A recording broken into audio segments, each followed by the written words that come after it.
गोपीनाथपुर में रामू नाम का लकड़ारा रहता था, जिसे गांव वाले रामू लकड़ारा कहकर पुकारते थे।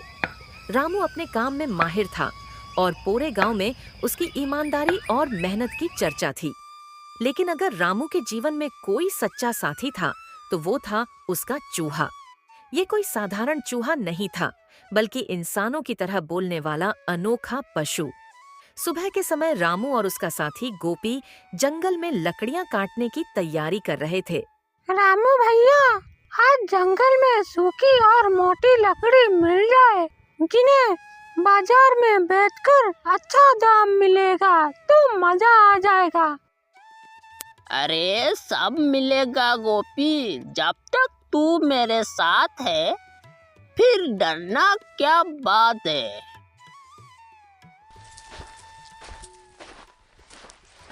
तभी गुनगुन, जो गांव के मुखिया की बेटी थी, वहां आ पहुंची। रामू, तुम्हें पता है तुम्हारी मेहनत और लगन मुझे बहुत पसंद है। मैं सोचती हूँ कि हमें दोस्त बनना चाहिए। क्या तुम मुझसे दोस्ती करोगे? अरे देखो गुनगुन, मैं जानता हूँ कि तुम मुझे पसंद करते हो, लेकिन मेरे दुनिया, मेरे काम और मेरे गोपी तक सीमित है और मैं इसमें किसी को भी आने नहीं दे सकता। ठीक है, चल गोपी।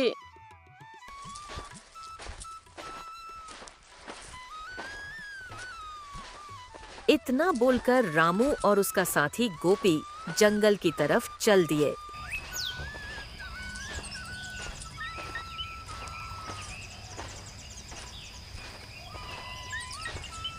जंगल पहुंचकर रामू ने लकड़ियां काटना शुरू कर दिया। थोड़े ही समय में रामू ने बहुत सी लकड़ियां काट लीं।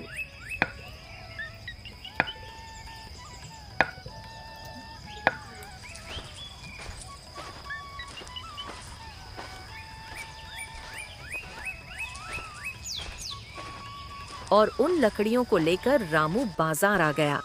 बाजार पहुंचकर रामू ने गोपी से कहा,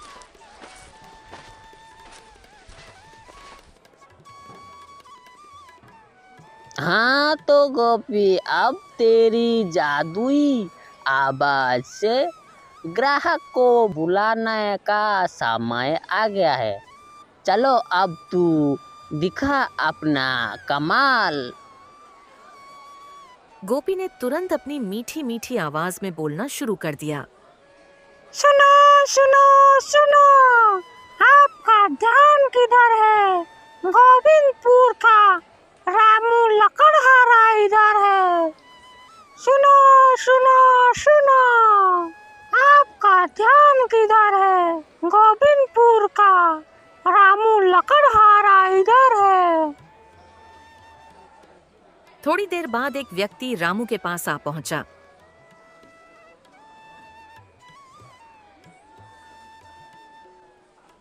क्या भाई, ये लकड़ी का गट्ठा कितने का दे रहे हो?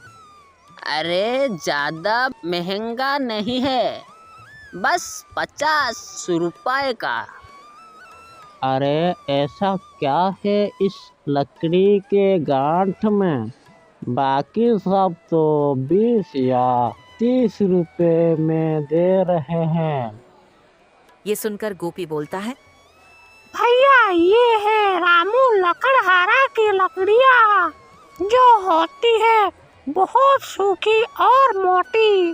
अगर आप इन्हें एक बार ले जाओ तो भाभी जी करेगी आपको बहुत सारा प्यार और बोलेगी, ओ जी, ये लकड़ियाँ रोज ले आना, जिनसे ना धुआं निकलती है, ना ही मेरे आंखों से आंसू बहती है, समझे?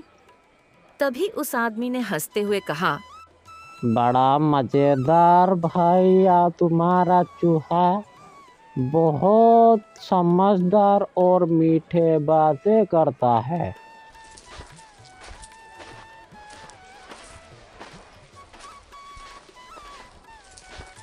ये कहकर वो आदमी लकड़ी का गट्ठर लेकर वहां से चला गया।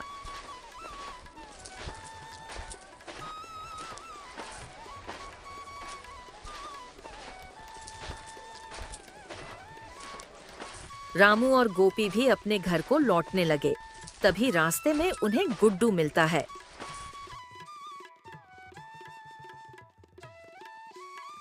ए गुड्डू, कहाँ भाई, कहाँ जा रहे हो?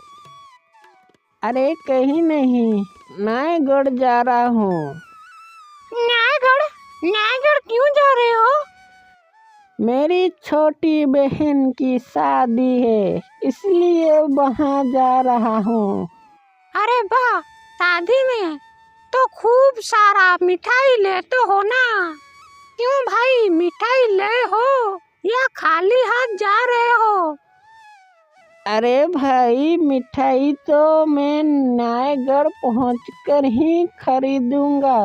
अच्छा ये बताओ, तुम्हें क्या पसंद है, लड्डू या फिर जलेबी? मुझे तो सब कुछ पसंद है, लेकिन हमारे रामू भैया को जलेबी बहुत पसंद है। सुनो, मेरे लिए कुछ लाना मत भूल जाना। हाँ हाँ ठीक है, चलो रामू भैया, अब मैं चलता हूँ।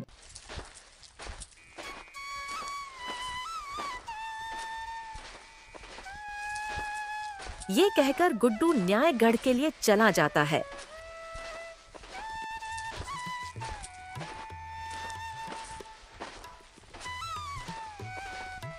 रामू और गोपी भी अपनी घर आ जाते हैं।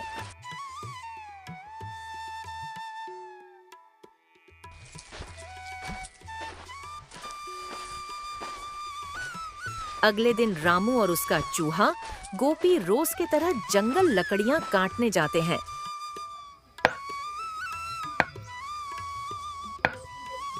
अभी रामू लकड़ियां काट ही रहा था कि अचानक उसके किसी की आवाज सुनाई दी। कोई मेरी सहायता करो, पानी पानी पानी, कोई मेरी सहायता करो। हे गोपी, तुमने सुना क्या? कोई मदद के लिए पुकार रहा है। हाँ हाँ, लगता तो है जैसे कोई घायल है और दर्द से कर रहा है। तो चलो फिर हमें उसकी मदद करना चाहिए।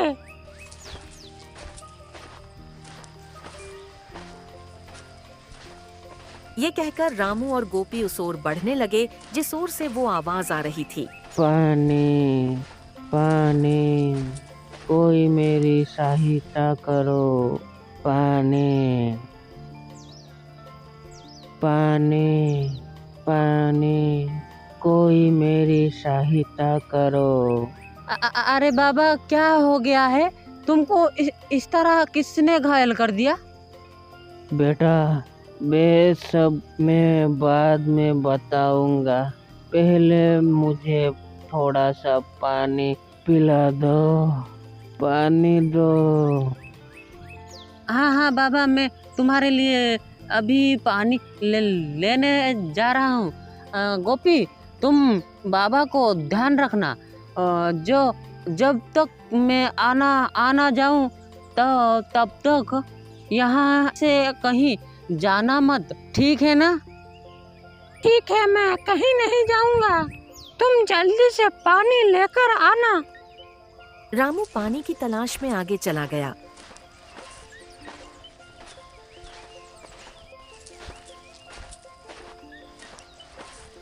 वहीं पेड़ के नीचे एक शिकारी छिपा हुआ था जो ये सब देख रहा था। वो गोपी को घूरते हुए बुदबुदाते हुए बोला, अरे वाह, कितना अनोखा प्राणी है। इसे बेच के तो मैं बहुत सारा पैसा कमा सकता हूँ। पहले मैं इसे पकड़ लेता हूँ, नहीं तो उसका साथी चला आ जाएगा। इतना बोलकर शिकारी ने अपना जाल निकालकर बड़ी फुर्ती से गोपी के ऊपर फेंक दिया। गोपी फंस गया। गोपी की आवाज निकलने से पहले शिकारी ने जल्दी से जाल को खींच लिया और गोपी को लेकर वहां से भाग गया। रामू पानी लेकर जैसे ही वापस आया तो उसने देखा कि गोपी वहां नहीं था। गोपी, अरे यो गोपी, तू कहाँ चला गया? गोपी, अरे मैं तुम्हें यहाँ रुकने के लिए कहा था, कहाँ चला गया गोपी? ए बाबा, बाबा, गोपी कहाँ चला गया? रामू बाबा को झंझोड़ता रहा, पर बाबा के प्राण बाबा के शरीर को छोड़ चुके थे। रामू चारों ओर गोपी को तलाशने लगा। वो जंगल में शाम तक गोपी को आवाज लगाता रहा, लेकिन गोपी का कोई पता नहीं चला।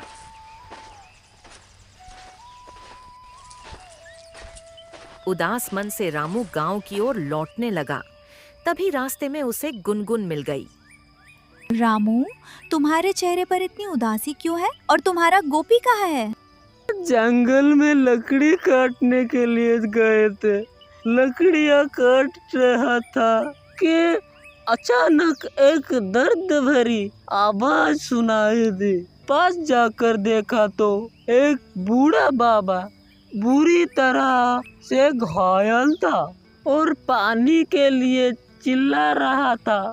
मैं गोपी को उसके साथ छोड़कर पानी के तलाश में जंगल की ओर अंदर चला गया। वापस आकर देखा तो गोपी वहाँ नहीं था। मेरे गोपी कहाँ चला गया?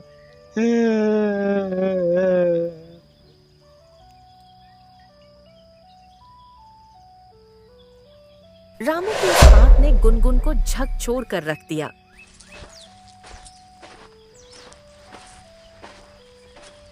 वो तुरंत घर जाकर अपने पिता, गांव के मुखिया को सारी बात बताते हुए बोली। पिताजी, रामू की आंखों में पहली बार आंसू देखे हैं। उसका गोपी गायब हो गया है। हमें उसकी मदद करनी चाहिए। अरे चुप कर जा गुनगुन, दुनिया में वैसे भी बहुत काम है। मैं पागल रामू दिन भर चूहे से बात करता है। अच्छा हुआ कि उसका चूहा गायब हो गया। अब कम से कम वो इंसानों से दोस्ती तो करेगा, पागल कहीं का।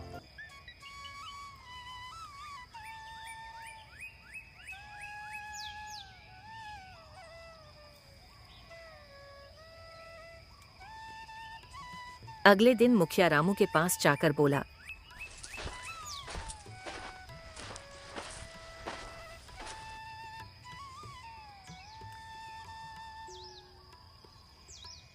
हाँ रामू, तो तुम्हारा और तुम्हारे गोपी का किस्सा पूरे गांव और राज्य में मशहूर है ना। लगता है कि तुम्हारा गोपी तुझे छोड़कर फूर हो गया।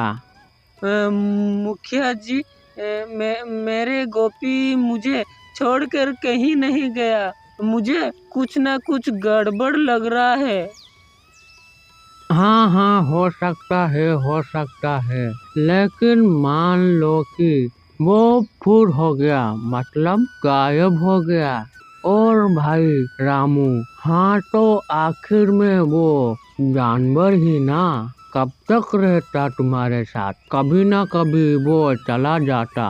अब चला गया होगा अपने दोस्त के साथ, और क्या।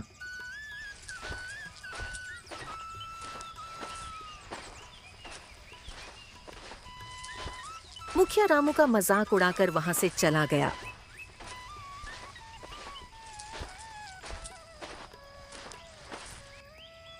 मुखिया के जाने के बाद गुनगुन रामू के पास आकर बोली। रामू, तुम चिंता मत करो, मैं तुम्हारे साथ हूँ। हम दोनों मिलकर गोपी को जरूर ढूंढेंगे। मैं वादा करती हूँ कि मैं तुम्हें अकेला नहीं छोड़ूंगी। रामू, मैं एक साधु महाराज को जानती हूँ जो जंगल में तपस्या करते हैं। कहते हैं कि उनके पास हर समस्या का हल है। अगर कोई हमारी मदद कर सकता है तो वो वही है। हमें उनके पास जाना चाहिए। हाँ गुनगुन, अगर तुम्हें विश्वास है तो चलो, मेरे लिए किसी भी हालत में मेरे गोपी को ढूंढना सबसे जरूरी है। चलो, मैं तैयार हूँ। रामू और गुनगुन दोनों साधु महाराज के पास चले गए। साधु महाराज एक पुराने पेड़ के नीचे तपस्या कर रहे थे। उनके चारों ओर एक रहस्यमय शांति थी। महाराज, रामू का चूहा गुम हो गया है। वो बहुत परेशान है, कृपया उसकी मदद कीजिए।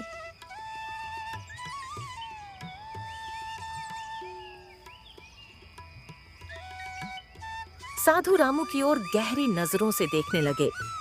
आज के समय में जहां लोग अपने स्वार्थ के लिए अपनों को भी धोखा दे देते हैं, वहीं तुम एक चूहा के लिए इतनी पीड़ा महसूस कर रहे हो। तुम्हारी आंखें तुम्हारी सच्चाई का प्रमाण हैं। तुम्हारा गोपी एक शिकारी के पास में है, लेकिन वो तुम्हें इतनी आसानी से नहीं मिलेगा। मित्रता की कीमत चुकानी पड़ती है। अगर तुम अपने मित्र को सच्चे मन से खोजोगे तो वो मिलेगा, नहीं तो नियति तुम्हें उससे दूर कर देगी। मैंने देखा है कि तुम्हारे मित्र की जान खतरे में है। अगर वो बच भी गया तो उसे किसी दूसरे देश ले जाया जाएगा। वहां से वो कभी वापस नहीं पाएगा। वैसे ये बताओ, ये चूहा तुम्हें मिला कहाँ था? कुछ साल पहले की बात है। मेरे माता पिता का देहांत हो गया था। मैं जंगल में ऐसा ही अकेला बैठा था, दुखी और लाचार था। तभी गोपी आया और उसने मुझे अपनाया। बस तब से वो मेरे साथ ही है। वाह, ये मित्रता अद्भुत है। चिंता मत करो, तुम्हारा मित्र इस समय एक शिकारी के कब्जे में है। वो शिकारी इसी जंगल में दाई और की दिशा में बनी हुई एक झोपड़ी में रहता है। तुम्हें वही जाना होगा। लेकिन हाँ, याद रखना, अगर तुम्हें शिक्षा तुम्हारे मित्रता की गहराई मापने के लिए है, अगर तुमने हार माने तो तुम अपने मित्र को कभी नहीं पा सकोगे। नहीं, मैं अपनी आखिरी सांस तक कोशिश करूँगा और मैं उसके पास पहुँच कर रहूँगा। बहुत बहुत धन्यवाद साधु महाराज। गुनगुन रामू से बोली। रामू, साधु महाराज की बातों में गहराई है। हमें सावधान रहना होगा। शायद ये सफर उतना आसान नहीं होगा जितना दिखता है। गुनगुन, मैं अपने मित्र, मैं अपना गोपी के लिए, अपना परिवार के लिए कुछ भी कर सकता हूँ, चाहे रास्ता कितनी भी कठिन क्यों ना हो। इधर शिकारी अपनी झोपड़ी के बाहर बैठा गोपी से बातें कर रहा था। ए चूहा, कान खोल के सुन लो। तू अपना मित्र को भूल जा, समझे क्या? अब इतना उदास मत हो। एक नई जिंदगी के बारे में सोच। अब तू मुझसे नहीं बच पाएगा। देखो मैं क्या करता हूँ कि तुझे न्यायपुर ले जाऊंगा। वहाँ राजा बीर सिंह को बेच दूंगा और ढेर सारा सोने का मुद्रा मुझे मिलेगी।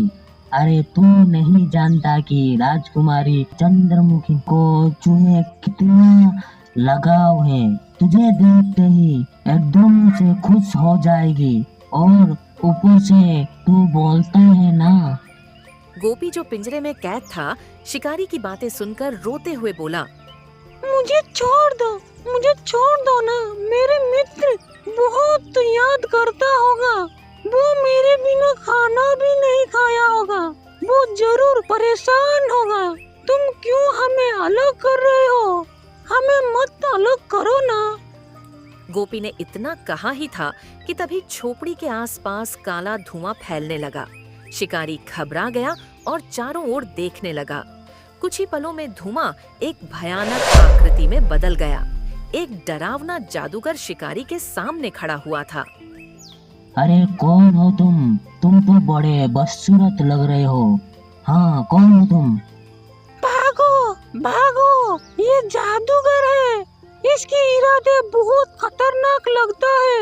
ये तुम्हें जीवित नहीं छोड़ेगा। भागो, जल्दी करो।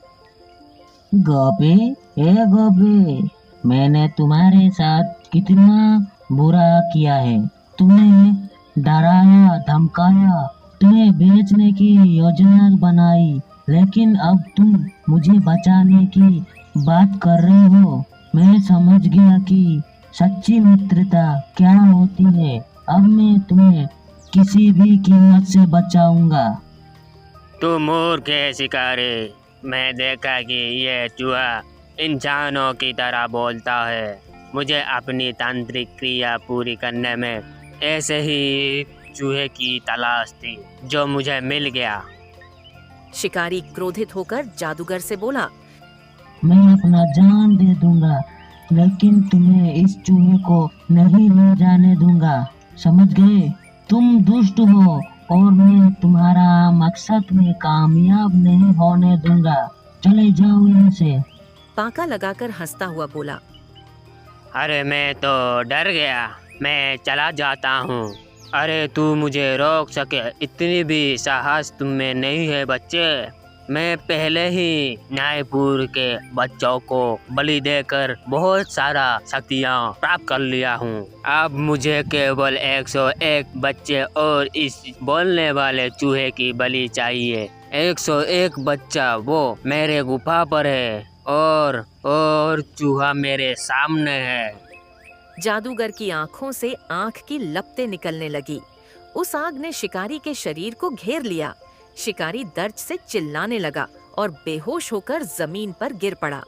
जादूगर ठहाका लगाते हुए गोपी को पिंजरे समेत उठाता हुआ बोला, हाँ, अब चूहा तुम्हारी बारी। तुमको आज मैं बलि देकर आज मेरा संकल्प पूरा हो जाएगा। कुछ ही देर में रामू और गुनगुन साधु महाराज द्वारा बताए स्थान पर पहुंच गए। गुनगुन शिकारी को बेहोश देखकर चौंक गई। रामू, ये वही शिकारी लगता है जिसके बारे में साधु महाराज ने बताया था। हाँ, लेकिन ये तो बेहोश है। ऐसा लगता है जैसे कि किसी ने इसे जलाने की कोशिश कर रहा था। और सबसे बड़ा बात है, गोपी यहाँ नहीं है। कहीं उसे किसी ने... हाँ।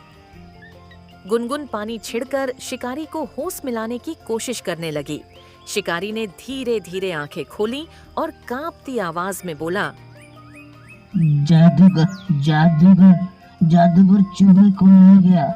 वो उसे अपनी तांत्रिक विद्या के लिए इस्तेमाल करने वाला है।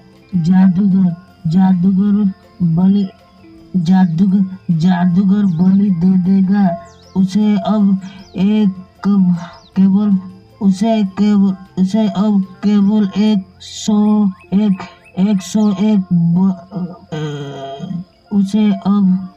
101 बच्चे और बोलने वाला चूहे की बलि चाहिए। बच्चे उसकी गुफा में है। और यहाँ वो चूहे ले गया था। मेरी बात ध्यान से सुनो।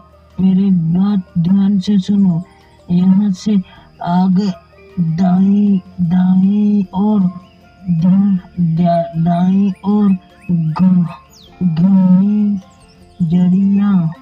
घनी झड़ियाँ के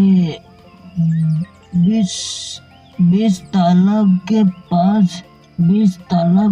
पास एक गुफा है। हाँ, वही वो होगा।